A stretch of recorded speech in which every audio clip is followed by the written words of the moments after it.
السلام علیکم ورحمۃ اللہ وبرکاتہ۔ وعلیکم السلام۔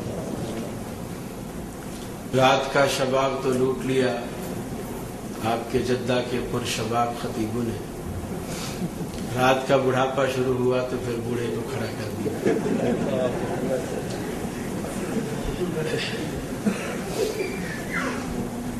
الحمدللہ الحمدللہ حمدا کثیرا کما امر، ونشهد أن لا إله إلا الله وحده لا شريك له في الخلق والأمر، ونشهد أن سيدنا وسندنا محمدا عبده ورسوله المبعوث إلى الأسود والأحمر لتتميم مكارم الأخلاق،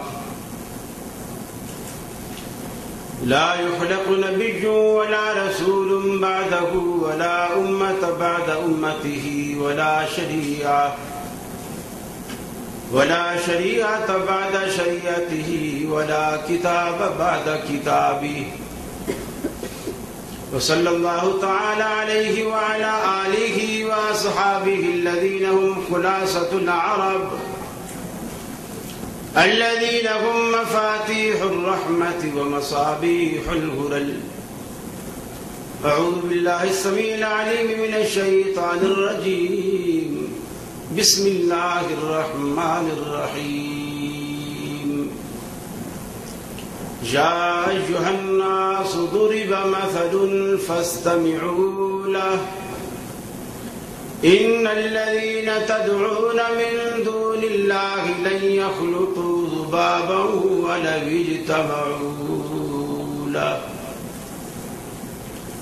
وإن يسلبهم الذباب شيئا لا يستنقذوه منه ضعف الطالب والمطلوب ما قدر الله حق قدره إن الله لقوي عزيز.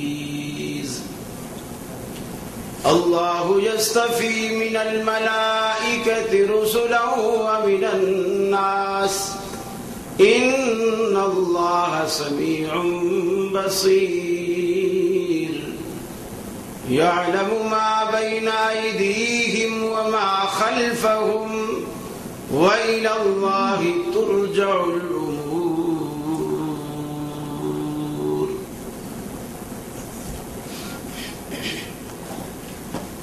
یہ مقصد ہے کہ دنیا سے جہالت دور ہو جائے، کلام اللہ سے مومن کا دل پر نور ہو جائے.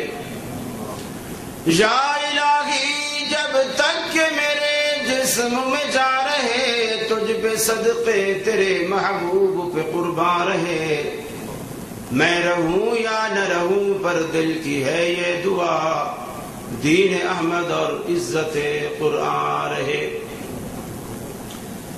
صدر مجلس محترم بھائی عاقل صاحب، دیگر رفقائے کرام جو اس کا باعث بنے ہیں،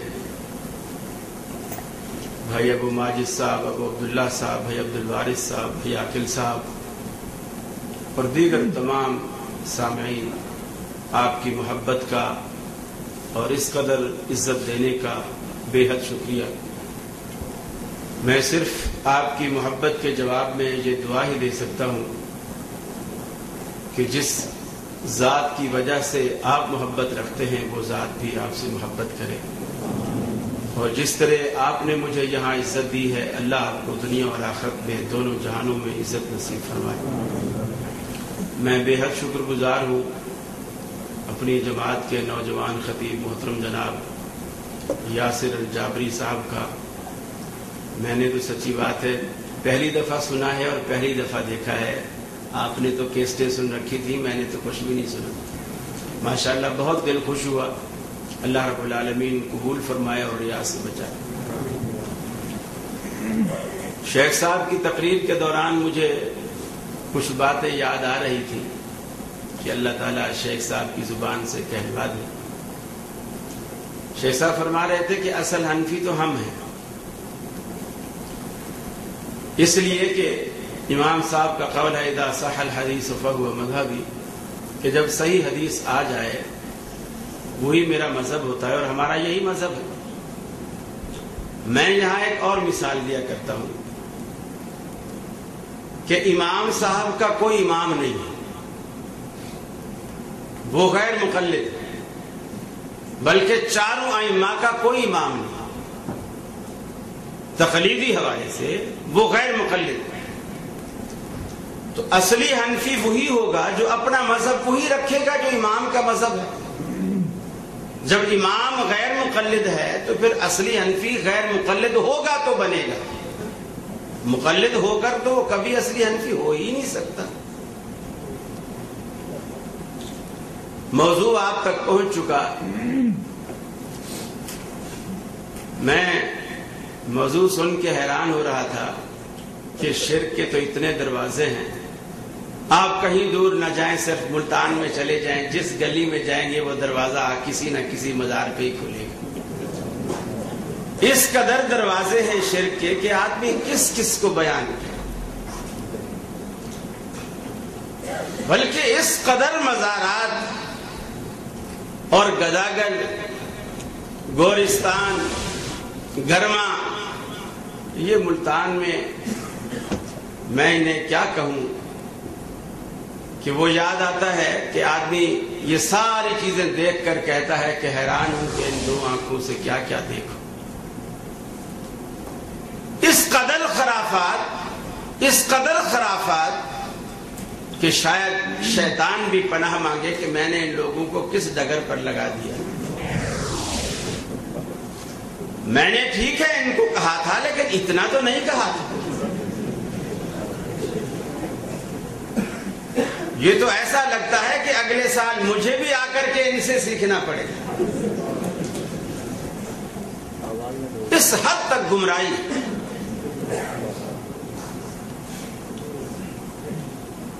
اور جس طرف چل پڑو، سچی بات ہے، حالانکہ اللہ رب العالمین نے جتنا اس مسئلے کو، اپنی توحید کو اور شرک کے رد کو قرآن مجید میں بیان کیا ہے، شاید ہی کوئی دوسرا مسئلہ اس شد و مد کے ساتھ بیان ہوا. آپ اس سے بھی اندازہ لگائیں کہ 23 سال اسلام نازل ہوتا رہا. یہ اسلام کے نزول کا دور ہے جسے ہم 23 سالہ دور نبوت کہتے ہیں. اور اس 23 سال میں 13 سال صرف یا تو شرک کا رد ہوتا رہا یا توحید کا اثبات ہوتا رہا، اور کوئی مسئلہ بیان نہیں کیا. باقی سارے مسائل اللہ نے 10 سال کے لیے جو مدینہ کی زندگی ہے اس کے لیے مختص کر دی. اس لیے کہ جب تک زمین نہیں بنے گی، بیج بونا بیکار ہے، ضائع کرنے کے برابر، کھاد دینا بیکار ہے، پانی دینا بیکار ہے، ہل چلانا بیکار ہے جب زمین میں زرخیزی نہیں. آپ اپنے عرب میں دیکھیں، درخت نہیں ہوتے. اب یہ ہے کہ دور دراز علاقوں سے لوگ مٹی لے آئے ہیں گورنمنٹ سطح پر، وہ زرخیز مٹی ڈالی جا رہی ہے بنجر مٹی کے اوپر، اور اس میں کچھ بیج لگائے جا رہے ہیں. اور اب اس سال میں کچھ ہریالی دیکھ رہا ہے بنجر مٹی کے اوپر، اور اس میں کچھ بیج لگائے جا رہے ہیں. اور اب اس سال میں کچھ ہریالی دیکھ رہا ہے. انشاءاللہ یہ ہریالی بڑھتی ہی جائے گی. لیکن بیج بونے سے پہلے اس زمین کا زرخیز ہونا اور اس زمین کو بیج اگانے کے قابل بنانا بہت ضروری ہے، ورنہ محنت کسان کی ساری ضائع چلی جائے. اور اللہ رب العالمین چونکہ حکیم ہے، اس کی حکمت کا یہ تقاضا تھا کہ میرے پیغمبر کی محنت ضائع نہ جائے. اس لیے بیج بونے سے پہلے زمین بنی، اور جب زمین بن گئی، آپ دیکھیں قرآن مجید نے کتنے پیارے الفاظ میں کہا صحابہ کرام کے بارے میں. حالانکہ دل ابو جہل کے سینے میں بھی تھا، ابو لہب کے سینے میں بھی تھا، ابو بکر کے سینے میں بھی وہی دل ہے، عمر فاروق کے سینے میں بھی وہی دل ہے، عثمان غنی کے سینے میں بھی دل ہے.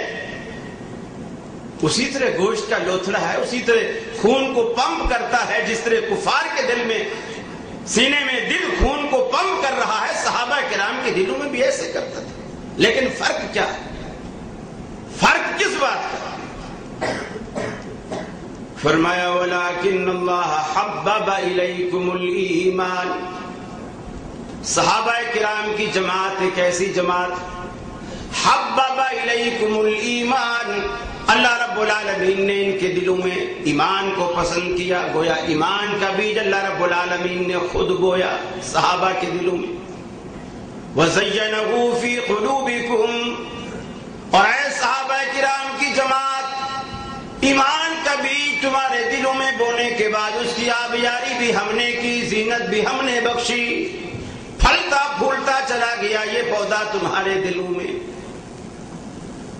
یہ اللہ رب العالمین نے صحابہ کرام کے دلوں کی تعریف کی، کیونکہ یہ زمین ایسی ہے جس میں ایمان کا پودا پھل پھول سکتا ہے. ساری دنیا کی زمینیں اگر صحابہ کرام کے دلوں جیسی ہو جائے، ایمان پنپنے لگ جائے، ایمان پھلنے لگ جائے، ایمان پھولنے لگ جائے. ہر چیز کے لیے ایک الگ الگ ظرف ہوتا ہے.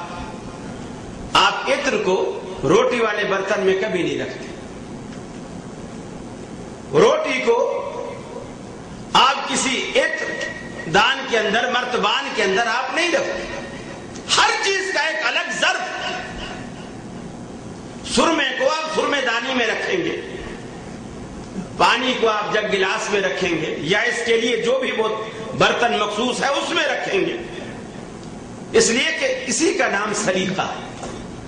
سلیقہ اسی کو کہتے ہیں کہ ہر چیز آپ ایک طریقے سے کر رہے ہیں، اسی کا نام سلیقہ ہے. اور صحابہ کرام، اللہ رب العالمین نے جب ایمان کا بیج بونا چاہا تو اس کی حکمت کا سلیقہ یہ تھا کہ اس بیج کے لیے اللہ رب العالمین نے صحابہ کرام کے دلوں کا انتخاب کیا. یہ اللہ رب العالمین کی حکمت کا تقاضا تھا. اس لیے کہ وہ لوگ نبی کریم صلی اللہ علیہ وسلم کی جو 13 سالہ محنت تھی، 13 سالہ محنت کے نتیجے میں وہ سمجھ چکے تھے کہ اللہ ایک ہے اور اس کا کوئی شریک نہیں، اور شراکت اللہ رب العالمین کے ساتھ بہت زیادہ ناانصافی اور اس کا حق بندوں میں تقسیم کرنا. ہم یہ نہیں کہتے کسی سے محبت نہ کیجیے، کیجیے، دل بھر کر محبت کیجیے. بچے سے محبت، بیوی سے محبت، ماں باپ سے محبت، بہن بھائیوں سے محبت، دوستوں سے محبت، مسلمان کی مسلمان سے محبت، اسلام سے محبت، سب سے محبت کیجیے. لیکن محبت کی حدیں، ان حدود کو نہ پھلانگی. اس لیے کہ شرک کا سب سے پہلا دروازہ عقیدت سے کھلتا ہے، محبت سے کھلتا ہے. اور محبت جب حد سے تجاوز کرتی ہے تب یہ چیز پیدا ہوتی ہے جسے ہم غلو کہتے ہیں. دیکھیے عیسیٰ علیہ الصلوۃ والسلام اللہ کے پیغمبر دنیا میں آئے، مسلمان ان کو مانتے ہیں، مسلمان ان کو مانتے ہیں. موسیٰ علیہ السلام اللہ کے پیغمبر ہیں، مسلمان ان کو مانتے. بھائی یاسر صاحب کہہ رہے تھے کہ لوگ ہم پر اعتراض کرتے ہیں کہ ہم اماموں کو نہیں مانتے. مجھے یہ سمجھ نہیں آئی کہ نہ ماننا کسے کہتے ہیں، نہ ماننا کسے کہتے ہیں اور وہ کیوں کہتے ہیں کہ نہیں مانتے. عیسائی عیسیٰ علیہ السلام کو مانتے ہیں، مسلمان بھی عیسیٰ علیہ السلام کو مانتے ہیں. لیکن جب آپ عیسائیوں سے بات کریں تو عیسائی کہتے ہیں کہ مسلمان عیسیٰ علیہ السلام کو نہیں مانتے، ہم مانتے۔ کیوں؟ آپ یہودیوں سے بات کریں، وہ کہتے ہیں مسلمان عیسیٰ علیہ السلام کو نہیں مانتے، عزیر علیہ السلام کو نہیں مانتے، ہم مانتے۔ ایسا کیوں کہتے ہیں؟ آپ کی سمجھ میں کیا بات آ رہی ہے؟ وہ ایسا کیوں کہتے ہوں گے؟ کون بتائے گا؟ مجھے بھی تو پتا چلے نا، جدے والے ماشاءاللہ کتنے ذہین ہیں۔ وہ ایسا اس لیے کہتے ہیں کہ جیسے وہ مانتے ہیں ہم ویسا نہیں مانتے۔ عیسائی عیسیٰ علیہ السلام کو اللہ کا بیٹا مانتے ہیں، ہم اللہ کا پیغمبر مانتے ہیں۔ وہ کہتے ہیں دیکھا یہ نہیں مانتے۔ یہودی عزیر علیہ السلام کو اللہ کا بیٹا مانتے ہیں، مسلمان اللہ کا بندہ اور رسول مانتے ہیں، کہتے ہیں دیکھا یہ نہیں مانتے، اس لیے کہ جیسا ہم مانتے ہیں ویسا نہیں مانتے۔ یہی اعتراض وہ لوگ ہم پر کرتے ہیں، کیوں کہ جیسا وہ مانتے ہیں ہم ویسا نہیں مانتے۔ ہم کیسے مانتے ہیں؟ جیسے ماننا چاہیے۔ وہ کہتے ہیں نہیں، یہ ماننا نہیں، ماننا وہ ہے جیسا ہم مانتے ہیں، غلو ہونا چاہیے۔ اور رسول اللہ صلی اللہ علیہ وسلم کو کسی بھی پہلو میں غلو بالکل پسند نہیں تھا، قطعاً پسند، ذرا سا بھی غلو پسند نہیں تھا۔ آپ ہجرت کر کے مدینہ تشریف لے گئے، وہاں مدینہ کی کچھ بچیاں آپ کے ارد گرد جمع ہو گئی اور وہ کچھ تعریفی کلمات، کچھ جہادی ترانے، کچھ اس طرح کی چیزیں کہنے لگے، کچھ قریش کی تعریف میں اشعار گانے لگے۔ رسول اللہ صلی اللہ علیہ وسلم سنتے رہے، دف بھی بجاتی رہی اور وہ اشعار بھی پڑھتی رہی، حالانکہ بچیاں، اور وہ اشعار گاتے گاتے ایک شعر انہوں نے کہا، وَفِينَا نَبِيٌّ يَعْلَمُ مَا فِي غَدٍ، ہم میں ایک ایسا رسول آیا ہے، ایک ایسا نبی آیا ہے، ایک ایسا پیغمبر آیا ہے، یعلم ما فی غد، جو آنے والے کل کی بات بتاتا ہے، آنے والے کل کی بات جانتا ہے۔ اب ایمانداری سے بتائیے، بچیوں نے یہ بات دشمنی میں کہی، نفرت میں کہی یا محبت میں کہی؟ محبت میں کہی۔ یہ تعریف ہے یا گلہ ہے؟ کیا خیال ہے؟ یہ تعریف ہے یا گلہ ہے؟ تعریف۔ لیکن رسول اللہ صلی اللہ علیہ وسلم کو یہ تعریف پسند نہیں آئی۔ آپ نے ٹوکا اور آپ نے فرمایا یہ نہ کہو، لا تقولی، اے کہنے والی یہ نہ کہو، قولی ما قلت تقولین، وہ بات کہو جو تم پہلے کہہ رہی ہے۔ اس لیے لا یعلم الغیب الا اللہ، غیب کا جاننا اللہ کا خاصہ ہے اور اس کے سوا غیب کو کوئی نہیں جانتا۔ تم کہتی ہو کہ اللہ کا رسول غیب جانتا ہے، حالانکہ وہ بچے تھے، اور رسول اللہ صلی اللہ علیہ وسلم کا دوسرا فرمان ہے، بچہ جب تک 3 بندے، ایک غلام حتی یحتلم، جب تک بچہ بالغ نہ ہو جائے اس کے کسی گناہ پر، کسی بات پر اللہ مواخذہ نہیں کرتا، وہ مرفوع القلم۔ اور مجنون، پاگل، دیوانہ، فاتر العقل، جب تک کہ اس کی عقل ٹھکانے نہ آ جائے وہ مرفوع القلم ہے، اللہ اس کا کوئی مواخذہ نہیں کرتا۔ اور نائم، سونے والا، جب تک نیند کے اندر ہے اللہ اس کا کوئی مواخذہ نہیں کرتا، جب تک کہ وہ بیدار نیند کے اندر ہے اور نیند کی حالت میں وہ خواب دیکھ رہا ہے، کسی کو قتل کر رہا ہے، کسی کی چوری کر رہا ہے، کوئی مرضی کر رہا ہے، اس کی خواب پر اللہ کوئی مواخذہ نہیں کرتا جب تک کہ وہی کام بیداری میں نہ کرے۔ اب وہ بچے ہیں، رسول اللہ صلی اللہ علیہ وسلم کی حدیث کے مطابق کوئی حج نہیں تھا جب تک کہ وہی کام بیداری میں نہ کرے۔ اب وہ بچے ہیں، رسول اللہ صلی اللہ علیہ وسلم کی حدیث کے مطابق کوئی حج نہیں تھا، بچہ ہے اور اس کا کوئی مواخذہ نہیں۔ لیکن بچوں کو سمجھانا اور صحیح راستہ بتلانا، صحیح گائیڈ کرنا تو بڑوں کا کام ہے نا۔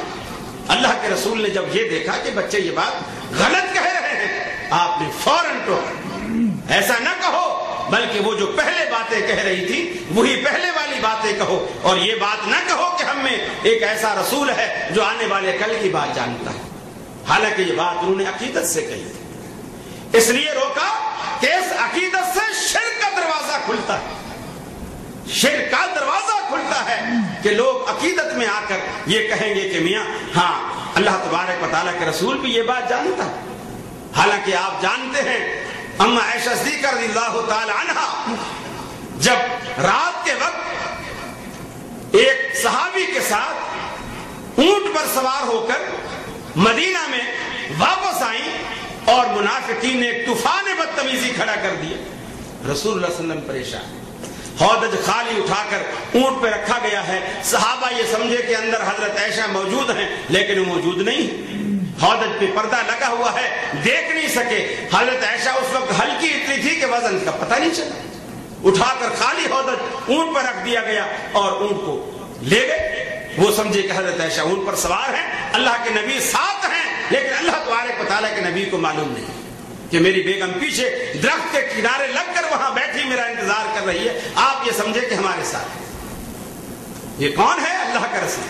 اس لیے لا یعلم الغیب الا اللہ، یہ بات پردہ غیب کی تھی اور اللہ کے سوا اس کو کوئی نہیں جانتا، اور اتنے عرصے تک اللہ نے بھی وحی کا سلسلہ بند کر دیا اور رسول اللہ صلی اللہ علیہ وسلم بڑے پریشان، صحابہ کرام سے اپنے مخلص دوستوں سے مشورے کر رہے کیا کیا جائے، ایک ایک سے مشورہ کر رہے، حتیٰ کہ ایک دن حضرت عائشہ فرماتی ہیں میرے گھر میں آئے، میری چارپائی پر پہلی مرتبہ آ کر کے بیٹھے، میں بے حد بیمار تھی، بخار میں میرے سر کے بال بھی جھڑ چکے تھے، اس بیماری کے عالم میں بجائے دلاسا دینے کے آپ نے بڑی دل جلانے والی بات کی، آپ نے میرے پاس بیٹھ کر کہا یا عائشہ تو انک کنت من بنات آدم ان کنت الممت بذنب فاستغفری من اللہ، اے عائشہ تو بھی آدم کی بیٹیوں میں سے ایک بیٹی ہے، اگر تجھ سے یہ گناہ ہوا ہے اللہ سے توبہ کر، وہ معاف کرنے والا ہے، معاف کر دے گا۔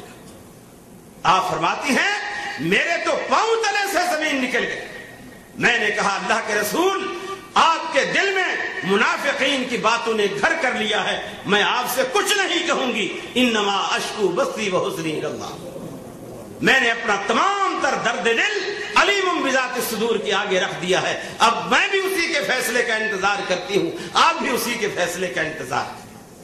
کیا یہ باتیں اس وقت ہوتی ہیں جب خاوند کو اپنی بیوی کے سب معاملات کا علم ہو؟ ایسا نہیں ہوتا۔ رسول اللہ صلی اللہ علیہ وسلم ایسا مذاق نہیں فرماتے تھے جس میں جھوٹ ہو، جس میں دوسرے کی دل آزاری ہو، جس میں دوسرے کی حتیٰ کہ عزت ہو، آپ مذاق نہیں فرما رہے تھے، یہ حقیقت تھی کہ آپ کے دل میں منافقین کی باتوں نے جگہ لے لی تھی، ایک انسانی ناطے سے، ایک بشری تقاضے سے وہ بات آ گئی تھی، اور ہر آدمی باتیں سن سن کر کچھ نہ کچھ بات ذہن میں آ جاتی، اور جب تک اللہ رب العالمین نے اس بات کو صاف نہیں کیا، جب تک آپ کا دل صاف نہیں ہو، اور اللہ رب العالمین نے اس بات کو صاف کیا۔ تو میں عرض کر رہا تھا کہ اللہ تبارک و تعالیٰ نے شرک کا رد کیا، اور رسول اللہ صلی اللہ علیہ وسلم نے اس تمام دروازوں کو بند کیا جو اس کا باعث بنتے ہیں، چونکہ یہاں محبت اور غلو ایک سبب تھا، اللہ تبارک و تعالیٰ کے رسول نے اسے روکا۔ ایک اور موقع پر ایک صحابی آپ کے سامنے کھڑا ہے اور اس نے ایک بات کرتے کرتے بات کہی، اور اس نے کہا ما شاء اللہ و ما شئت، اللہ کے رسول بس یہاں دنیا میں تو بس وہی کام ہوتا ہے جو اللہ چاہے یا آپ چاہے۔ اب ایمانداری سے بتائیے یہ جملہ دشمنی تھی یا تعریف تھی؟ دشمنی تھی یا محبت تھی، لیکن یہ محبت غلو پر مبنی تھی۔ اللہ تبارک و تعالیٰ کے رسول نے روکا، ٹوکا، آپ نے فرمایا قل ما شاء اللہ، بس یہ کہے کہ جو اللہ چاہے، میرے چاہنے سے کچھ نہیں ہوتا، اللہ جو کچھ چاہتا ہے وہ ہوتا۔ یہ کیوں؟ غلو سے جو ہے شرک کے دروازے کھلتے۔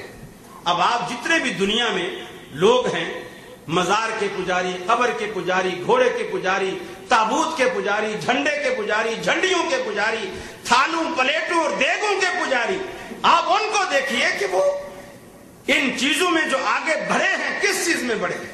عقیدت میں، اندھی محبت میں اور غلو میں بڑھتے چلے گئے. اور اللہ تبارک و تعالیٰ کے رسول نے اسی چیز کو روکا، اس لیے کہ یہ دروازہ کھولنے والے. فرمایا یا ایھا الناس ضرب مثل فاستمعوا له ان الذين تدعون من دون الله لن يخلقوا ذبابا ولو اجتمعوا له.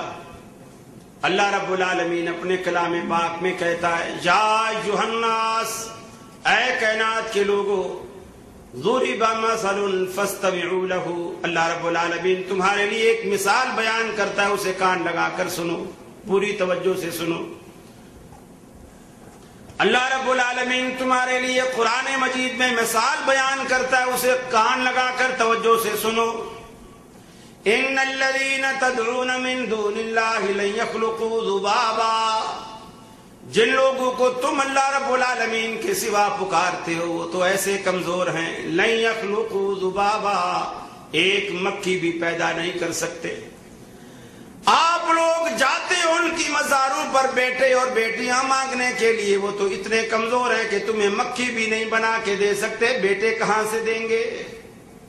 تم گھوڑوں کے پاس جاتے ہو دل سمجھ کر، تابوت اور تازیوں کے پاس جاتے ہو جن کو اپنے ہاتھوں سے تراشتے، اپنے ہاتھوں سے بناتے ہو، رنگ برنگی جھنڈیاں لگاتے ہو جاہلوں کو متاثر کرنے کے لیے. لیکن فرمایا لن یخلقوا ذبابا، یہ اتنے کمزور ہیں کہ ایک مکھی بھی نہیں بنا سکتے. وَلَوِ اجْتَمَعُوا لَهُ، ایک اکیلے اجمیر والے کی بات نہیں، لاہور والے کی بات نہیں، کراچی والے کی بات نہیں، پاک پٹن والے کی بات نہیں، انڈیا کے کسی کونے والے کی بات نہیں، مدینے والے سرکار کی بات نہیں. وَلَوِ اجْتَمَعُوا لَهُ، اگر سارے کے سارے اپنے بنائے ہوئے معبودوں کو اللہ کے سوا تم جمع کر لو تو تب بھی ایسا نہیں کر سکتے. ضعف الطالب والمطلوب، طالب بھی کمزور اور مطلوب بھی کمزور، پکارنے والا بھی کمزور اور جس کو پکارا جا رہا ہے وہ بھی کمزور، دونوں کمزور ہیں، کچھ بھی نہیں کر سکتے. اللہ نے پھر گلہ کیا، شکوہ کیا، ما قدر اللہ حق قدری، ان نابکاروں نے اللہ رب العالمین کی ویسی قدر نہ کی جیسی قدر کرنے کا رب العالمین استحقاق رکھتا ہے. اللہ رب العالمین جیسی قدر کرنے کا رب العالمین حق رکھتا ہے ویسی قدر اللہ رب العالمین نے نہیں کی. اللہ رب العالمین کی ویسی قدر ان ظالموں نے نہیں کی. ما قدر اللہ حق قدر، اللہ رب العالمین جس قدر عظمت کا مالک ہے، جس قدر شان و شوکت کا مالک ہے، وہ شان و شوکت تم لوگوں نے نہیں دی. اگرچہ وہ تمہارے دینے کا محتاج نہیں، وہ تو مالک اور خالق اور رازق ہے، ساری دنیا کا اکیلا مالک ہے. اللہ الصمد، بے نیاز ہے. ساری دنیا کو رب العالمین کی ضرورت ہے مگر اس کو کسی کی ضرورت نہیں.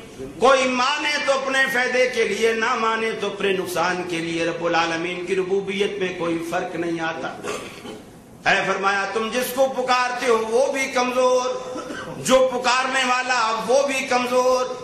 اگر تم کسی مزار پہ کھڑے ہو پکارتے ہو تو تم بھی کمزور ہو، جو قبر میں مرا پڑا ہے وہ بھی کمزور ہے. ارے تم اس بچے سے، اس بندے سے جا کر کے تم آرزویں مانگتے ہو، مرادیں مانگتے ہو، منتیں مانتے ہو، بیٹے مانگتے ہو، نفع مانگتے ہو، کاروبار میں فائدہ مانگتے ہو، ترقی مانگتے ہو، اور آج کی ترقی مانگتے ہو، اپنی ترقی مانگتے ہو. لیکن حالت یہ ہے ضعف الطالب والمطلوب،